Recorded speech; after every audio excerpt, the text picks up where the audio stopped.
How are we doing tonight, football fans, Raven fans, Jaguar fans, Packer fans, Seahawk fans, of course, and Patriot fans? Probably y'all are probably not so happy right now, but thank you very much for joining us here for the Ravery Sports Podcast, Driving to the Top Productions, Spunky Spectrum Sports post game of the Super Bowl that just ended.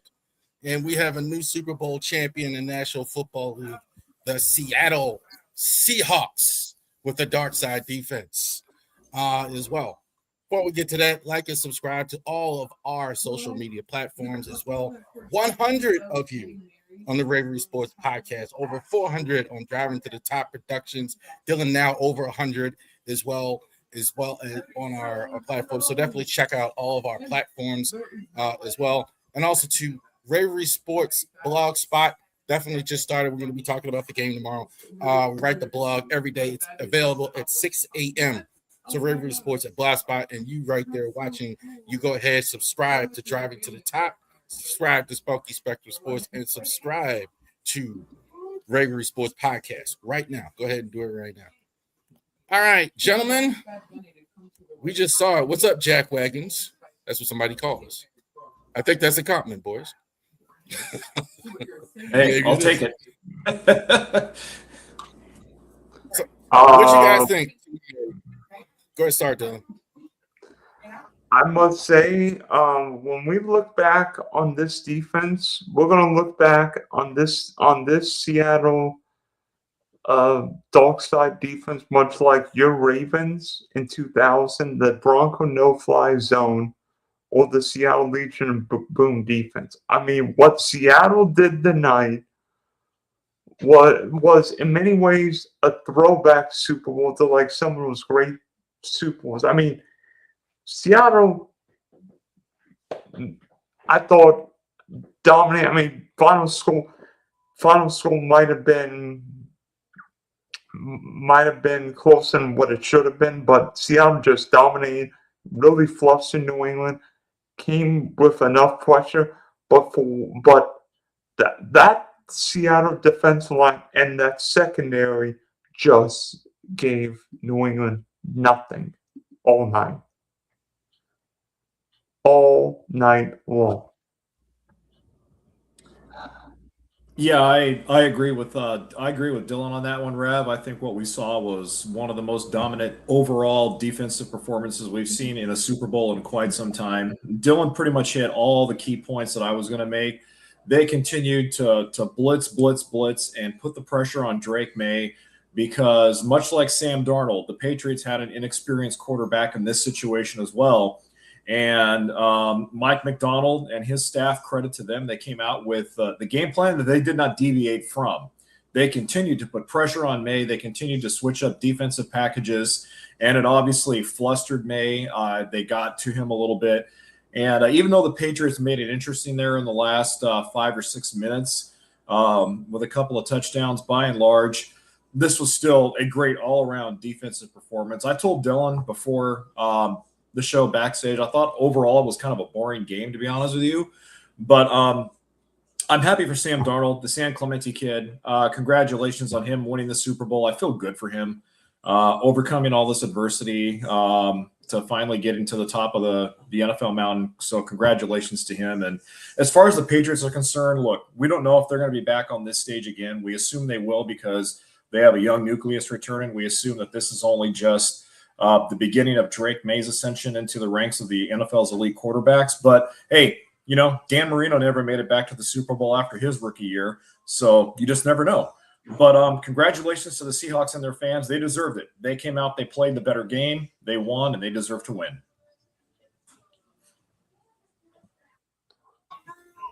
Two guys I was really rooting for tonight. Obviously, Mike McDonald, him being a former Ravens coach, defensive coordinator as well. I can almost see the feed to now. We should have kept Mike McDonald instead of firing John Harbaugh this year. So that's for sure. Really rooting for Mike McDonald. Really rooting for Sam Darnold. The Darnold jokes are over now, right? He's won a Super Bowl. No more seeing ghosts. No more what he can't do in the playoffs. No more what we don't believe in. He just took apart Mike Vrabel in the Super Bowl and won the Super Bowl. So the Darnold jokes are that's it. No more. Hey, Charles, I do have a joke for you. Old MacDonald had a farm, E-I-E-I-O, with a Sam donor here and a Sam donor here, and second Drake May all night. Oh, I could just see it on the Ravery Sports Twitter page. We should have kept Mike McDonald. Somebody's gonna for sure say it tomorrow. What happened in the game tonight? Quote Chris Berman. That's exactly how Berman would say it. Set the tone. Both units flew around the field, pressured the quarterbacks, forced tough throws, Seattle's takeaways, and New England's physical tackling. These defenses are top shelf, both sides. That's why the game sucked at a lot of people, because both defenses really played well. Drake May, MVP level season, really struggled as well. Mike McDonald, considered one of the best defensive teams. I think a lot of these names are known. Like I thought Christian Gonzalez, even though they lost, was really good on JSS tonight. That was about as good as I've ever seen him play as well. But defense on both sides is why both teams were here in this one. Yeah, definitely. And the thing I like most about this Super Bowl, guys, was that we didn't have it ruined with a controversial call that either wasn't made or a controversial call that was made that shifted momentum when others felt it shouldn't have. I thought for the most part, the referees did a fantastic job officiating this game, especially in the first half when there were hardly any penalties at all that were called in the first half. So we always are very quick to lambaste the refs when they do something wrong or when they throw a flag on a play they shouldn't have. But kudos tonight to the officiating crew. They did a great job. They didn't let the moment get too big for them. And they did a fantastic job making the right calls, especially that one call on Cooper Kupp back in the first half when he was juggling that ball down towards the ground. Everybody I was watching the game was said, oh, that should be a complete pass. That should be a complete pass. And I was saying, no, it's incomplete. The refs looked at it. They took their time, and they said, yes, it's an incomplete pass, which it was. So kudos to them. They turned it into a great officiating game.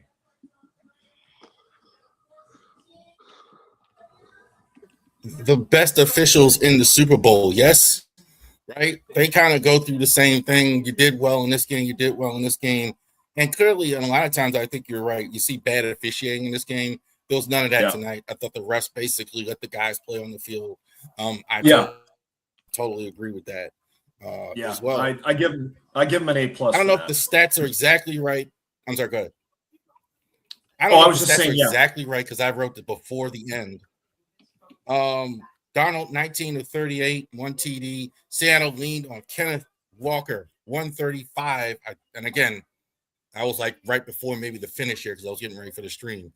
But Walker was the eye opener tonight, right? I mean, he was the guy who was really bouncing those outside runs, doing a good job as well. They didn't get much inside because they got that force inside, but they really were outside getting those runs. Look who it is. Our fearless leader at Driving to the Top, Adam, with that other jersey on. What's up, guys? What's up, Adam? How we all doing? Oh, we're just sharing our fond memories and recollections of the Super Bowl here. So I really wanted the Patriots to win. I'm sure you did. Everybody east of the Mississippi wanted the Patriots to win, I think. I wanted it for different reasons. Oh, okay. Yeah. I really wanted the Steelers to open up against them so they could rub it in our face. Oh, got it. That was just my opinion. But anyway, Adam, what you think tonight, man? What was your overall impression of this? We were just talking about obviously defensive all the way in this one. Well, when they scored the touchdown to Mac Hollins, I thought we were going to get a little bit of a game out of that. Then all of a sudden they got the fumble, they got the turnover. All of a sudden some touchdowns happened, and it was a minor blowout. It happened pretty quick. I guess good for Sam Darnold. He finally got a ring. It's been through hell. Yeah, I don't really. How do you feel knowing Mike McDonald just won a Super Bowl?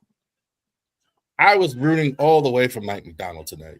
I was. Mike McDonald was, as a former Ravens assistant, I think a lot of us Ravens fans were talking about that all day, how we wanted it for Mike McDonald. And I'm sure tomorrow they're going to say how much we should have kept Mike McDonald and got rid of Harbaugh a few years ago. Doesn't bother me that he won. I am not ready for another Patriots dynasty. I'm serious. I need a few more years for that. Let my daughter's age somebody like it. Wait till like my daughter's 30 or something like before we get that. I was texting my buddy all night, and I'm like, Kenneth Walker deserves MVP. He almost has 200 all-purpose yards at the end of this thing. And I guess Mr. Yinzer over there just said that Walker did get the MVP. I don't see any. I don't see anything on Twitter, and I'm not watching NBC now. I think the only thing with Walker has been the fact he's been injured so much. I think that's it. Like he's certainly capable of what we saw tonight, as well, as far as all of his career goes. Patriots made the game boring. Walker, named MVP. The Score just reported it. I don't know who else it would have been besides Kenneth Walker tonight. It should have been Witherspoon, if you ask me, but that's here and there. Maybe the Seattle defense. Yeah, I could have given it to the whole defense. I don't think they're going to give it to a whole defense, even if they should. I mean, they held them to 5. They had 5 sacks. Starting that fourth quarter, they had more punts than first downs given up. Yep. And that was a big turning point in this game because New England could not figure it out for nothing. Nope. And then they kind of went to that little prevent defense there at the end, and that's whenever Drake kind of ended up getting those 2 touchdowns.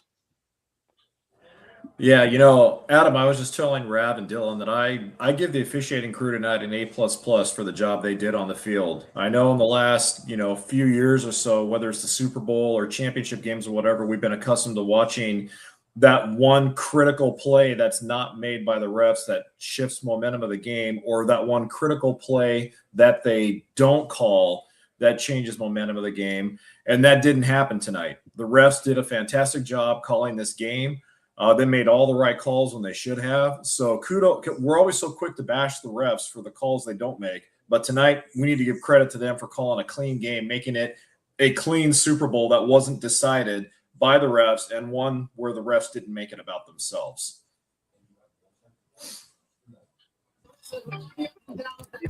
Seattle's defense tonight. We've been talking about defense. Sealed it with 6 sacks, 2 picks.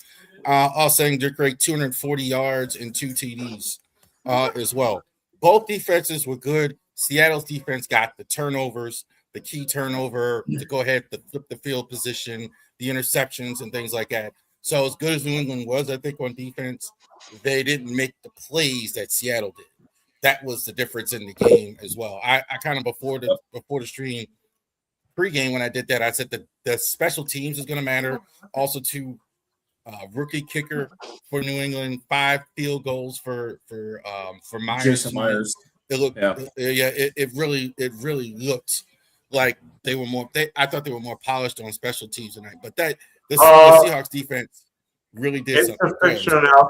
Kenneth Walker, Super Bowl MVP. I think the first running back to win Super Bowl MVP, and let me see, since what? Emmitt Smith? Super Bowl 28? Excuse me, Terrell Davis. Terrell Davis, Super Bowl 32. I was going to say Larry Brown got the Super Bowl MVP in that game. Because he had Neil 28 the year Emmitt Smith won in Atlanta. Because Neil O'Donnell just threw it, right to him both times. Those were 2 of the worst interceptions I ever saw in any football game. Those Neil O'Donnell should have been the MVP of that game. I remember. Here's how I remember. Jackson had 2 pick sixes too, right? And he got MVP in that Tampa. Dexter Jackson, yeah. Here's how I remember that, because that game was the last game before the Ravens started. So the Ravens started in '96. I went to the first game in Baltimore. Larry Brown had signed with the Raiders, and I think I was just heckling him the whole game. Like I was saying that the whole game in the Memorial Stadium. Those were the 2 easiest interceptions I ever saw, man. The Raiders wasted their money. I was just going at it. Like, that's how I remember how those bad Neil Styles obsessions. You know what I think we should talk about? Sam Darnold, because a guy, first quarterback from the 2018 draft class to win a Super Bowl. Secondly, he's been on 5 teams. And let's see, the Browns haven't been to a Super Bowl. The Panthers haven't won a Super Bowl. The Jets haven't won a Super Bowl in 57 years. I don't think any of us would have been alive when the Jets won Super Bowl 3. Oh. And the 49ers, well, wait, they haven't won a Super Bowl in 31 years. Oh, yeah, and don't forget Minnesota. Oh, wait, the Vikings still haven't won a Super Bowl. And now the Vikings feel right now. Yes. I think that's a fascinating one. I think that's the most fascinating one, the last one you said. After what J.J. McCarthy looked like this season, and to watch what Sam Darnold has done, that's got to be like bigger than the Mike McDonald thing. I mean, you got to feel crazy. This guy, I mean, was just money all year long for him. So I think that's just crazy. Yeah, for me, Sam Darnold also, I believe, becomes the first USC quarterback in USC history to win a Super Bowl. So congratulations to him for that dubious honor as well. Looking at Darnold's stat line, guys, tonight he went 19 of 38, 202 yards. He averaged only 5.3 yards per throw, which is not that much, and he had a touchdown.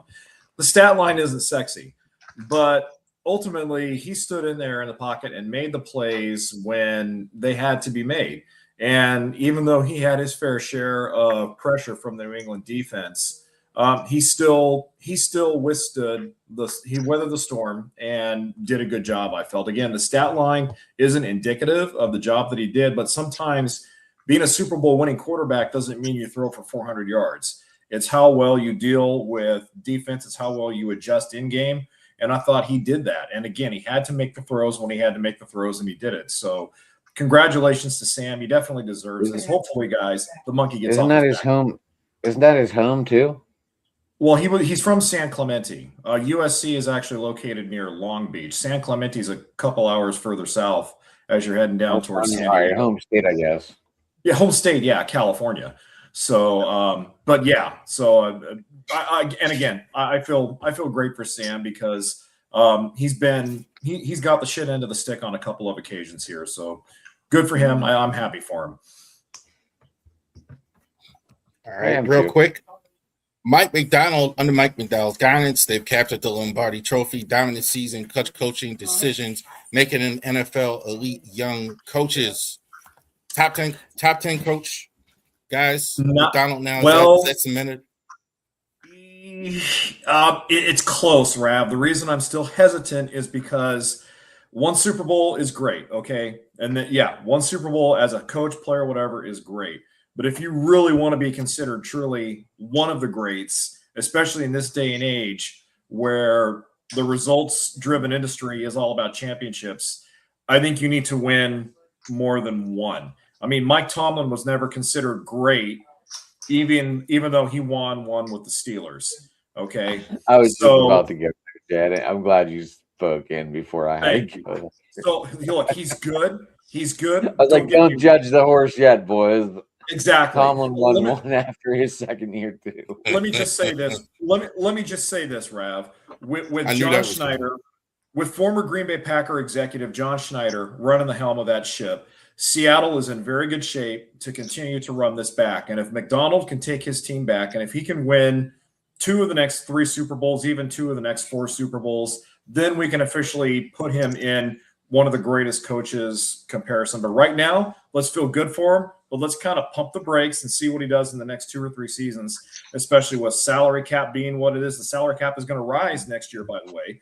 So let's see what he can do, him and Schneider can do, see if they can build a dynasty even better than what Schneider and Pete Carroll did.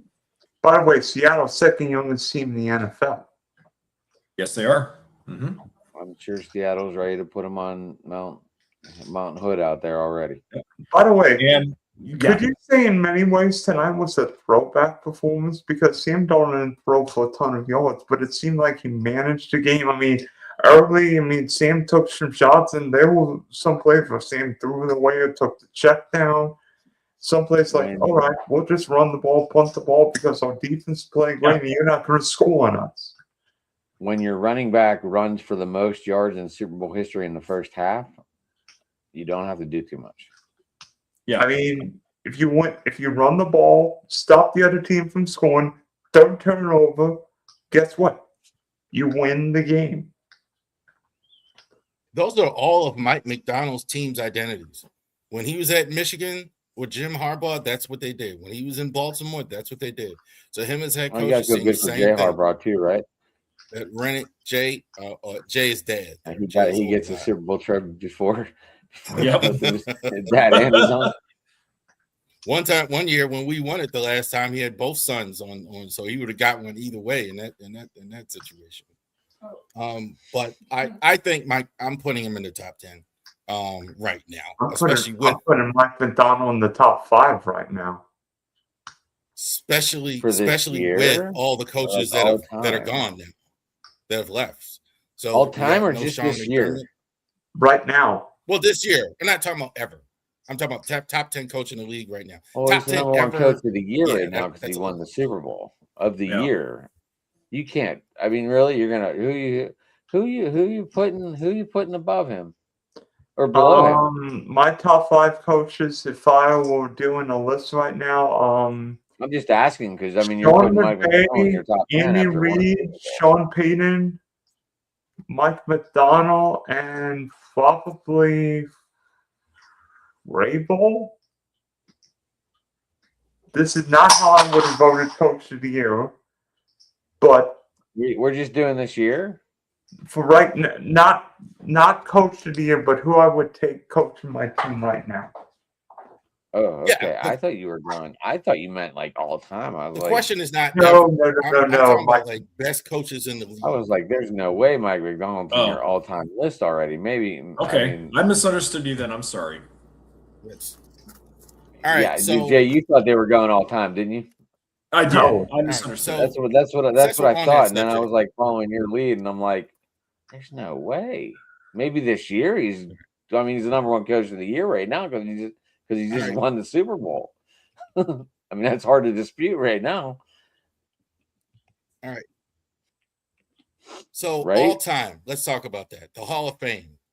As goofy as a Hall of Fame season as I've ever seen, considering what happens, you got no Belichick in. I know you guys feel differently about that. Don't all feel the same. Robert Kraft kind of got shafted as well. No Kraft in there as well. Eli Manning didn't They're make it waiting to either. let My him go guy in with Gronk Sizzle and Brady. and Yanda. They're waiting to let him go in with Gronk and Brady. There will be 4 New England Patriots in 28. Well, I'm glad you mentioned that. So let's talk about who did get in. We got Drew Brees got in, Larry Fitzgerald, Luke Kuechly, Adam Did Vinatieri, and Roger Roger Craig Craig. get in because of the game was in San Francisco tonight and they knew he'd get a celebration? I feel Roger Craig should have been in a long time ago, but that's just me. Yeah. But and you said that. So no argument with the 5 guys who got in. No. I don't see how anybody can ever say Jay's Drew Brees, wife might have an argument because I know she wanted Witten. and you know, Jay, I kind of hoped that Witten would get in because that way, you know, you could come hang out with me and Marcus.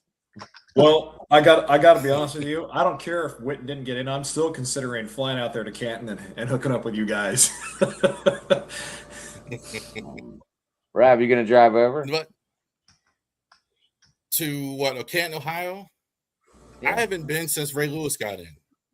I haven't been for a while. It's been I a know 6-hour drive. Marcus. Actually, I know Marcus is excited as all can be. Yeah, you know, obviously might Drew Brees is getting in.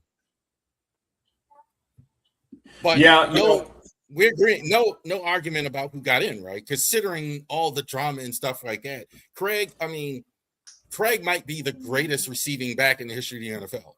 I mean, for those of you that never saw him, maybe Marshall Faulk better than him. That's it. I saw Roger Craig play at the height of his career, and during the peak of his career, he was the greatest all-purpose running back in the National Football League at that time. Yeah, there was no other running back that was equally adept at catching the football out of the backfield, serving as a downfield blocker, and running with the ball as Roger Craig. And look, those Niner teams in the 80s and 90s had so many great, diverse players that made them such a great team. Roger Craig is one of those guys that sticks out. You can also name guys like Brent Jones at tight end, John Taylor at wide receiver, so many guys. But Roger Craig, I agree with Adam. Roger Craig should have been in that Hall of Fame a long time ago. So I'm really happy that he got in. I'm not critical of Luke Kuechly getting in. I'm kind of surprised that he got in on the first ballot. The reason I say that is because Kuechly, towards the middle or end of his career, dealt with a lot of injuries. And I felt that was going to kind of hamper him getting in on the first ballot. But look, when Kuechly played, I mean, the guy was a stud as a linebacker. He was a stud. So he definitely deserves to be in there. Larry Fitzgerald, enough said. Best wide receiver at that position. Well, you can't really say the best because he played with Randy Moss at the same time that Randy Moss played. So there can be some arguments there about whether Moss was better than him. But look, Fitzgerald definitely deserves to be in there. And obviously Drew Brees, no explanation needed there. So, no problems with who got elected. Right choices were made. Yeah, but it's fascinating considering you got all that. We said all that, but all these guys, you had a lot of controversy. I'm still amazed Belichick didn't get in, despite all that. The Belichick thing, a guy who's won as much as he had, and I could almost hear Adam talking, and Big Rich talking. Well, he cheated, blah blah blah. I hear all that. That was all Rich. That was all Rich. I didn't say anything about. I didn't say anything about the cheating. There was a lot of controversy, though, that came up. They never really tried to prove anything, but there was a lot of controversy. Go ahead, Rob. We were having an open discussion there, buddy. I think it's just wild that's it's like you cheat on your girlfriend, right? And then she breaks up with you, and then she's mad 3 years later. Like, what are we doing? Like, why are you up? So now's the time you're gonna be mad when you should have been. When I've already broken up, when you've already done that. Like, years. Now you're punishing me for something I did a long time ago. Now you're blowing my phone up when it was a long time ago. What You know, is this? Why are you doing I this?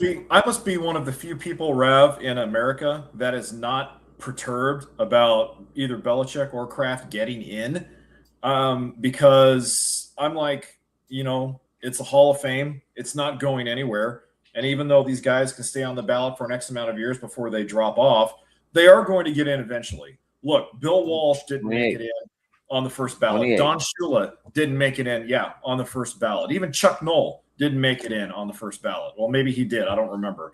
But the point being is that just because Belichick and Kraft, regardless of what their legacy is, didn't make it in on the first ballot, doesn't mean we need to shut the entire Western world down and sit in a corner and weep and cry about it. Okay? So they didn't get in this time. Big deal. Wait and they'll get in on the next go around. I mean, what's the big stink, really? If Belichick and Kraft had only won one Super Bowl as a coach and an owner, and they got in, we would be saying more about that than we would about them not getting in after winning all the Super Bowl titles they won as coach and GM. So what's the big deal? They didn't get in. Boo-hoo-hoo, everybody. Move on, drop it, talk about something else. Belichick does have 8 Super Bowls, so I mean, regardless of, that's I'm great. just saying, regardless of everything else, he does have 8 Super Bowls. Okay, that's great. And he didn't get voted in. And if we're looking at like Rav's explanation, so what if he cheated and used steroids, right? Yeah, exactly. Who cares, right? Okay. As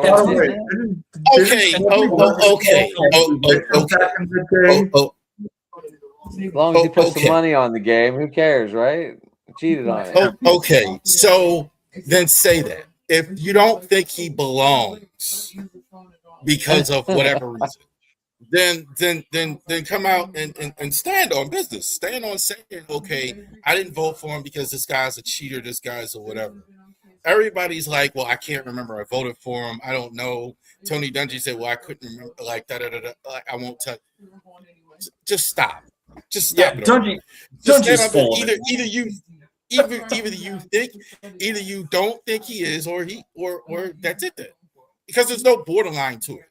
Like, there's a guy, that's a fine argument. If you got a borderline guy, maybe he doesn't get it. Well, now he's a bit of a jerk, blah, blah, blah. But there's no question here. There's no question. So if you didn't vote for him, then it's something else. So you need to say whatever else it is. Hey, that's guys, I hate what my point is. I hate to cut this short for me, guys, but I have to go pick up my daughter and her friend from a Super Bowl party. So I'm sorry to cut out and duck out and cut out early, but it's been fun. I'll pick up with you guys some other time, okay? Peace out. Coming on Tuesday, Gay, or are you done? I'm probably done for the week. I'll let you know when I can jump on open mic next, but definitely not this coming Tuesday because I will be covering high school basketball Tuesday night. Okay. Okay, guys. And what is the name? Take care. What is the name of your paper to let them know? Oh, yes. The Mid-Valley Times, located in Reedley, California. I cover high school sports for all the Mid-Valley towns in the central San Joaquin Valley of California. Subscribe, read, and then also follow me at Dodger Jason on X. And with that being said, you guys, peace out. God bless. I respect you all. Until next time. All right, Jay, take it easy, buddy. I've got a question, guys. I know Drake May was sacked 15 times going into the Super Bowl. Well, the Patriots maybe a little overrated, overvalued because of New England's soft schedule. Because Drake May did not look right in the playoffs, and tonight it seemed like, especially early, it looked like Drake May was seeing ghosts.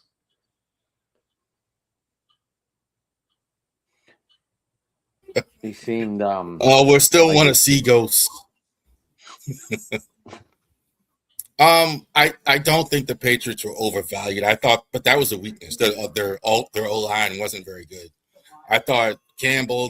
I thought the Seahawks on the left side were good, but I don't think either line. Considering how deep the Seahawks defensive line, I mean, they had really 6 really good defensive linemen on their team, and that Drake May looks human being. I mean, that's what he looked like as well. I'm just the wrong guy to ask for as far as schedule. Schedule doesn't do anything for me. I got so sick of hearing that. I don't think a soft schedule. I think good teams win. They took advantage of what they had to do, right, Rav? Yeah, I don't. That doesn't. Yeah, I don't think any guts of a team. All NFL teams are good. It's not like in college, though. That's more of an argument if you don't play this team and this team, I guess. But in the NFL, I mean, they won in Buffalo. They won 3 playoff games. They won. I mean, I don't think they got exposed. I just think the Seahawks have a great defense, and they just caught a weakness of the offensive line. It's weird, but because maybe Matt Stafford threw for 800 yards without a pick in 2 games at Seattle, and Drake made the night look like a 21-year-old kid against men. And yet Drake May was this close to winning the MVP. Well, You Stafford turn should the have ball won. over, you're going to lose. Yeah. And But I think more to your point. I'm sorry, go ahead. You're talking. I mean, remember the Patriots turned the ball over 5 times against the Steelers. Mm-hmm. And almost won that game. I mean, and then that pass that he threw, I don't even know where he was throwing it to. Center field, that was a bad throw. And then, nothing you can really do on the fumbles. I mean, he got strip sacked.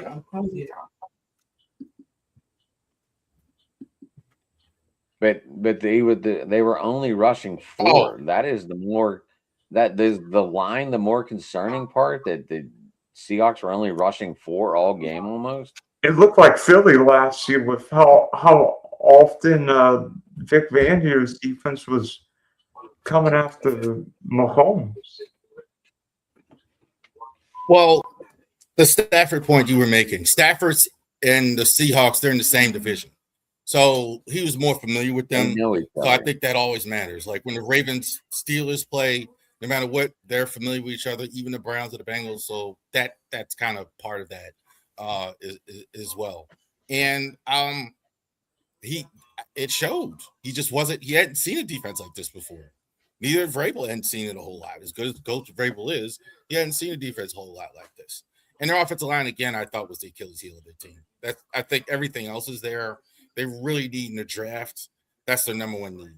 They were just good. Defensive lines has just been pushing them in. That's the only games they lost all year. Buffalo or whatever like that, when teams really could push them around up front. Receiver wouldn't hurt him either. I think Diggs is getting older, etc. I think that's the thing. I'm not sure they're a complete team yet. There's a chance that they're not a complete team yet. I still think New England's rebuilding. The offensive line wasn't great at all in the playoffs. It wasn't great all season. What? Yeah. I'm sorry, my wife was talking to me. Holy crap. One more thing, and I definitely wanted to go over this tonight, and especially with Adam here as well. Aaron, what's going to happen, man? Windburn. Is he gonna? It looks like he's gonna stay. Wait, what are we talking? I'm sorry, I keep looking at this damn Windburn. I first time I've seen it. So no, I was. You just ruined my segue there because I was switching to Aaron and McCarthy having their meeting. Word is he's going to stay in Pittsburgh as the starter for next season. What do you think about that? I'd say go with Will Howard. I don't know. After watching him this year, the arm. We need an arm. These young kids, you need an arm. You can't be letting this 42-year-old out there. Oh, he can play manage a game, but I don't know. It just I just feel like he's lost a step. I mean, he's still better than some out there, but he's not better than the top tiers. He's not in that category. Is Will Howard any good? I don't know. I mean, he won a national championship, and that's the last we really saw of him. I mean, he was good in college. I mean, he really was. He wasn't that good at Kansas State. So he goes to Ohio State, and obviously, yeah, he won a national championship. He was really good. Better than I expected he'd be. but he didn't play at all last year. I think mean, that's a they pretty can, big ask. Ben Roethlisberger's compared him to himself. I'm just saying, I'm just saying, Ben. I mean, Rab, we're gonna have our first year without either both new coaches at the helm, so it's gonna be like a renewal of the rivalry. I think like I'm still the McCarthy hire. I think that's just strange for Pittsburgh. I just don't know. It seems like they're just trying to. It's hard to get Aaron to come back. I don't know why. I don't know why you just don't want to start over like everybody's clamoring for in Pittsburgh. I don't understand it. I will say this: McCarthy's not as bad as coach as people think he is, though. You know, McCarthy did come in and say, "I want to try and win a Super Bowl," and said I wasn't okay with 9-8. So that was like a turning point. He said, "I want to win a Super Bowl right off the bat." So that got me a little bit excited. No, Yinzer. He's not coming back. He's not coming back. He has till the day before free agency to sign or not sign. I believe that's what I read earlier. Who's he talking about? Rodgers. I'm talking about Rodgers. That's what they gave him, that deadline. I mean, they gotta look at Kyler Murray or whoever else is out there. I think, or Tua Tagovailoa or something. I don't know. Oh God, Tua in Pittsburgh would not war. Why would you bring in Kyler Murray? Well, Kyler's probably going to be the best guy out there. I would think either him or Malik Willis. I mean, if you're not signing Aaron, so that's not my destiny. Is not Aaron. Adam, the Pittsburgh Steelers are incredibly average right now. I mean, that's what's there. I'm just saying what's there. You can steal away Daniel Jones. Kyler Murray's probably available in trade. Tua's probably available in trade.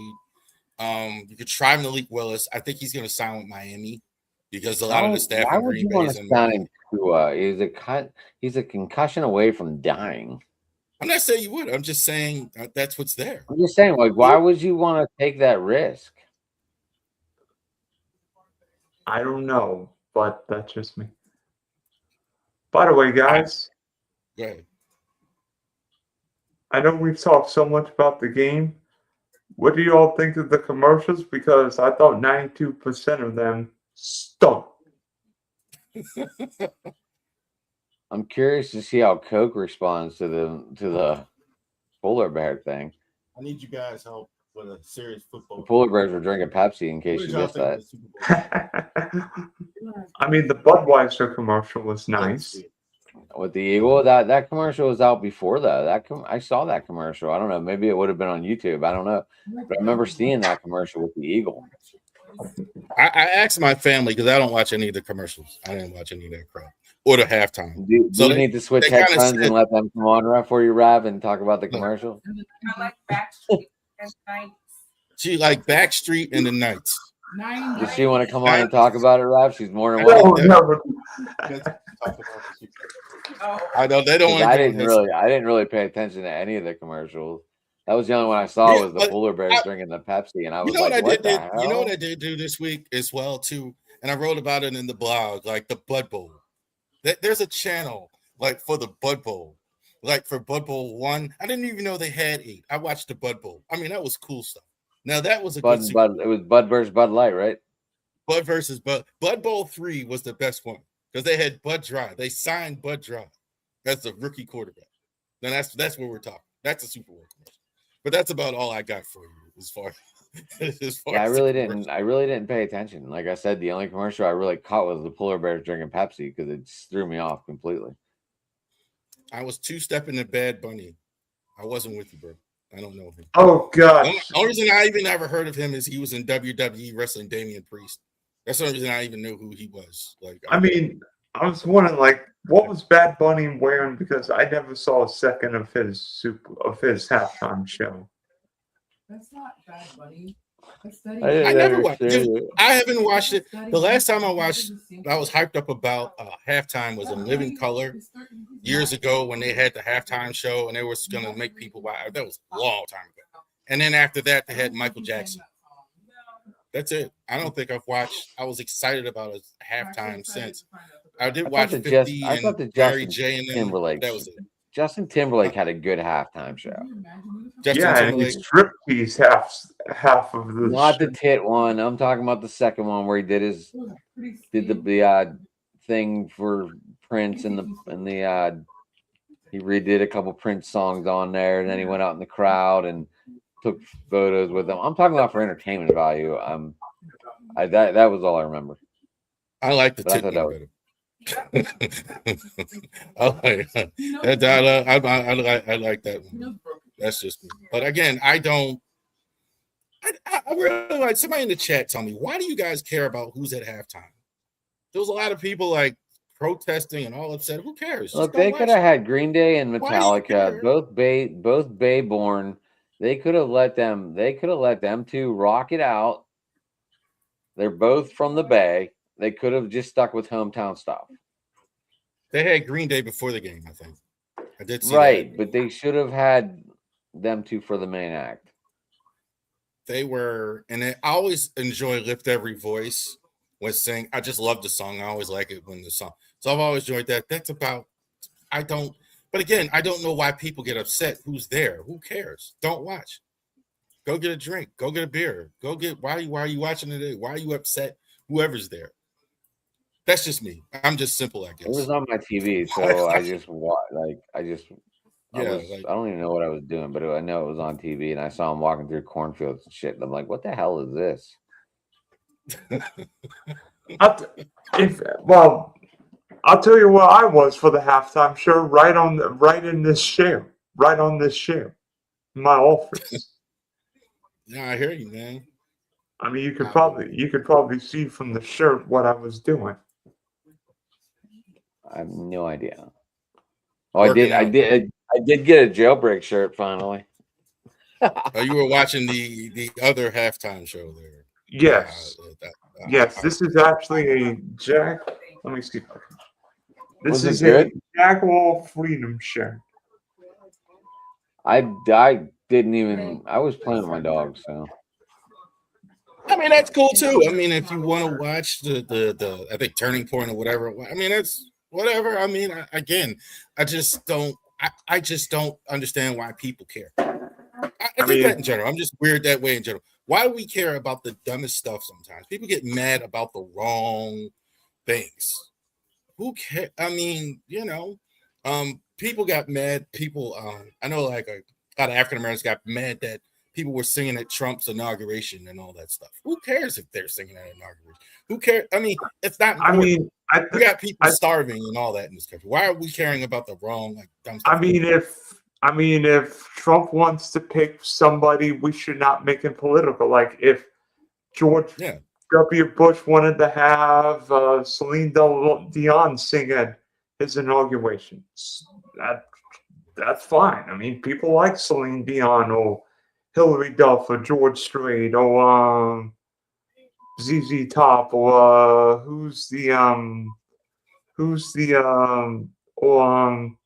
trying to think of a jazz singer, Stevie Wonder. Thank you.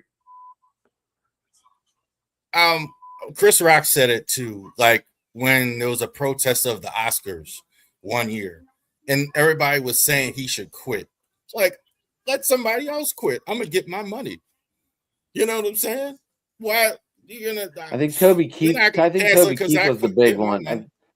Right, Toby Keith was the big one during Trump's first inauguration, right? I think Toby and Rascal Flatts, and in 25 it was Jason Aldean and Rascal Flatts. I think one or two others maybe. Let me see. And Lee Greenwald. Yeah, or whatever. Trump's. And he's only got that one song. Kid Rock. Lee Greenwood, Three Doors Down. By the way, the lead singer of Three Doors Down just passed away. Yes, Brad Arnold. Rest in peace, buddy. Yeah, I did get to see him. I did get to see him last time they were here, right before he got diagnosed with cancer. I saw Three Doors Down a few years ago with Russian Wilson, ZZ Top. I saw him with So- Creed. This is the most time on a Ravery Sports we've ever talked about a halftime show or commercial. We've It's talked part for a of whole the thing. So- One other thing: how many people do you think watched tonight? Record numbers tonight or record low? I don't think they did as well this I don't year. think as we're they really going to usually know, do. Rab, because I think a lot of people might have just left their TV on and got up and did something else or really watched it. But a lot of people probably didn't change the channel. You didn't I have think- a Josh Allen tonight. You didn't have Pat Mahomes tonight. You didn't have. You had two good teams, obviously, but But it was boring. I don't. It was I boring. think It Yeah, wasn't a and- touchdown for 40-something for nearly 50 minutes. you didn't have the Steelers in. You didn't have on top of the game. The game was a slow game, and you didn't have great teams as they usually do. So I think that's going to be a thing they're going to talk about too. You How well had the numbers did. No, go ahead. Rab, you had a football game tonight that was really made for just football fans. People that paid attention to Sam Darnold. People that paid attention to like, wow, Drake May's in the running for MVP and he's in the Super Bowl now. I've got one for you. What two teams would bring in the highest rated Super Bowl that the NFL could have? It's gotta be that Tampa and Kansas City. No. Two teams, regardless of quarterbacks, that could bring in the most viewers for a Super Bowl. I think it's the Cowboys and the Steelers. I don't think, Yeah, if, regardless of any situation, the Cowboys have kind of diminished a bit as far as America's team. There's still more Cowboy Believe me, fans than but there if were. they made the Super Bowl, they'd be the high. All their fans would come back real quick. You would steal it. In the AFC, it's not close. It's the Pittsburgh Steelers. It's no. There's no such thing as going to anywhere and you don't have Steelers fans. I've almost the only place I've seen really where there aren't Steeler fans anywhere is nowhere. I've never seen it. I can Even in attest, Kansas there City, was- Denver, places where you see it, there's always Steelers Like we're gonna fans. take over Jacksonville next year, like we do every year. Oh gosh, come on, Adam. I wish we were What? playing you in Dublin. Well, I even if you play us in debt, I guarantee there will be Steeler fans across the pond. Well, Wembley. I mean, depending on where we play. I mean, I don't know. Steeler fans. They are going to travel, have a man. game in Ireland. They are going to have a game in Australia next year. Oh they've gosh, done now that. we got it. Oh gosh. I think it's the 49ers They and the Seahawks. they kind of gave it away tonight where they're going to play all next year. If you really watched. They're going to have a game in Mexico as well. Yep. Where did they have NFL cams tonight? Mexico, London, Germany, Brazil. Australia. Well, and Brazil too, WWE yeah. Brazil is game, a Friday game. doing the same thing. Like this country, and again, not to go political, I know and all that, but we're running out of money here. This is why you see all these sports leagues going to other countries to get that money in these different countries. You know, all of a sudden Saudi Arabia is they're great and it's this and there's money there. And that's what it is. They're just grabbing that money globally. There's a lot of Americans living Unless in they other have an countries. indoor stadium all that. lab over in Saudi Arabia for us, I can't see us playing in Saudi Arabia. They're outside. Well, when WWE goes and they just had the Rumble there, they've now gotten to the point where they're late in the evening. So it's like 10 o'clock. So it's a little bit cooler. They got to build their own, after dark. or they got to build their own stuff over there, right? Yeah. Oh, by the way, I'm guys. sure they would. By the way, guys. Yes, You know what did get season it hired is by the now? Raiders already. You know what season it is now? Baseball season. Pitchers and catchers report next week. Absolutely. And definitely on this week on Ravery Sports Podcast, check out the Orioles State of the Franchise, which we start every season with. I knew that was coming. Shameless plug. Clint Kubiak's taking the Raiders job. Yes.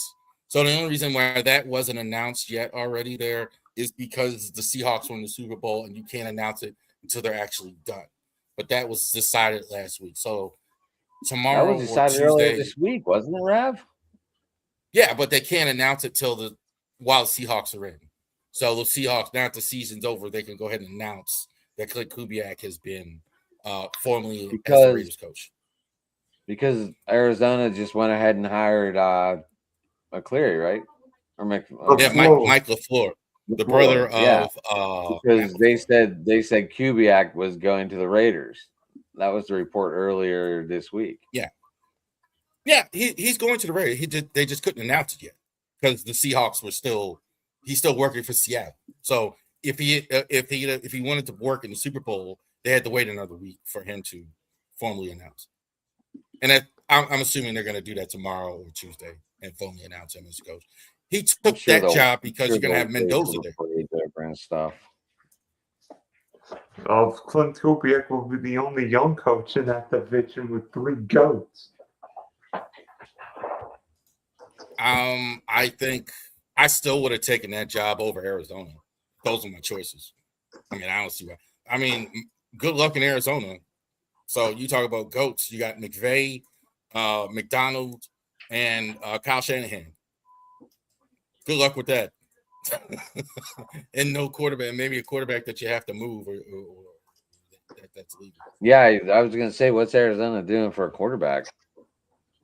But I mean, these are all questions for later dates now. I mean, obviously the draft's next, and that's what we look forward to next in the NFL season. Actually, the combine, right?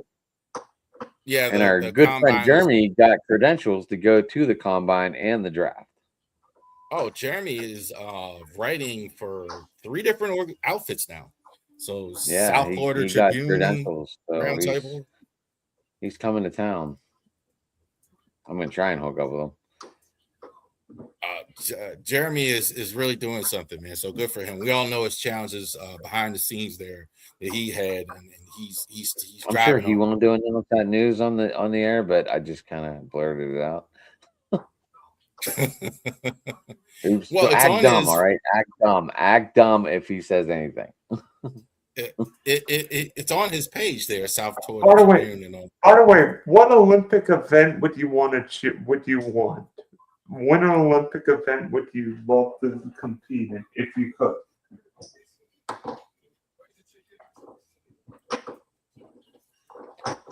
I don't know. I don't know. I'm watching Lindsey Vonns with a torn ACL do 73 miles an hour down a hill still. And then break her leg. That's just crazy that she's doing that. You mean Winter Olympics or just Olympics in general? Both. I'd like to do the luge or the bobsled. I think that'd be fun. I'll be okay on curling. Nothing bad's going to happen. Yeah, I was going to say curling or ice hockey. That's the one. I always like to play with some of these great hockey players, to play with Alexander Ovechkin, or to play with a lot of those great players. I think that would be cool. But curling it just looks like a lot of fun as well. Curling and nuts, the event I actually would do in the Olympics would be track. I don't know if I'd run a whole marathon, but a 1500 or something like that, I definitely could do that. I've run 5K. Not very fast. Yeah, but I could definitely do that. All right, Chum, is anything else, guys, you want to go over here as well with this? No, it's 11:30 tonight with the Super Bowl. Time to get up for work.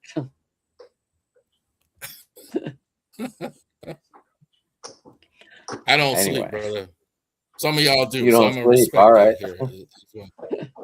I need at least 4 hours of sleep.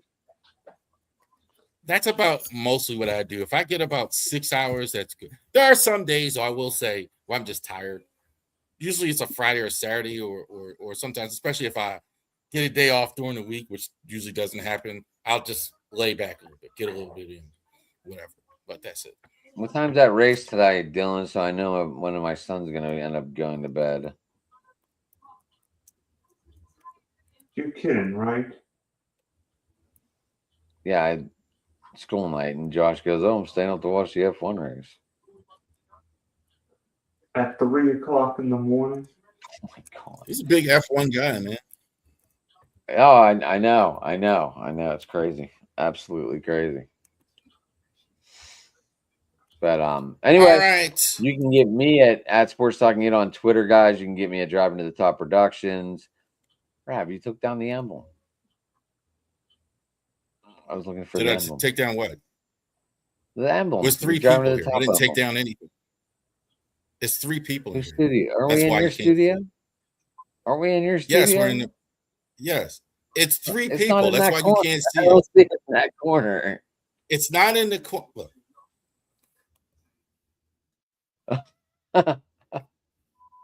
Did Dylan take it down? Is that why he bailed? You're right. It's not there. That's why it's there. No, I took him out so you can see the. I'm sorry about that. The emblem is not there. Elvis is leaving the building now. There we go. I just noticed it. I I'm was like, sorry. where I is thought it? it was I was like, because it Rab, was 3 Rab people. always has the It cool wasn't one there. up with the logo and our logo. That's awesome. Right. Elvis is leaving the building. You can check me out at Dylan S Sports 1, Big D Podcast, Funky Spectrum Sports. Thank you. And go 12s. Oh, wait, it's nearly 12 o'clock. It certainly is. All right. That's the score, 29-13 Seahawks over the past night. The Seahawks are your now Super Bowl champions as well. So congrats to Mike McDonald as the new head coach and the whole Seahawks organization, the whole city of Seattle. Adam, that's the one thing I don't miss living in Baltimore as much, except for that, like a night like tonight, to be in the town when you actually win the whole thing, man, is just nothing like it. So I can only imagine that the alcohol is flowing in the rainy city of Seattle. Thank you guys. Go ahead. I was going to ask how you guys feel about the former coach. I mean, I'm very happy. I mean, I can't speak for all Ravens fans. I'm very happy for Mike McDonald, man. And I think it's not easy, man, to go ahead and work your whole life. These coaches work a lot of hours, bro. I mean, I can't pride myself on former doing. Raven coaches winning the Super Bowl, but all right, I guess I am. But anyway, I'm also happy. I'm also happy for Sam Darnold. That's like he's had to deal with a lot of crap from a lot of areas, and so when you hold that trophy over your head, it's that's something. So that's a big deal. It changes a lot your of whole Guinness flowing in that boy tonight. Oh yeah, he's probably it's easy to feel good for him, especially. All right, thank you guys, and thank you Adam, thank you Jason, thank you Dylan for joining us here tonight on our instant reaction to the Super Bowl as well. So definitely check us out this week. Ravens Draft Targets is on the stream. We're going to talk about NBA All-Star Game.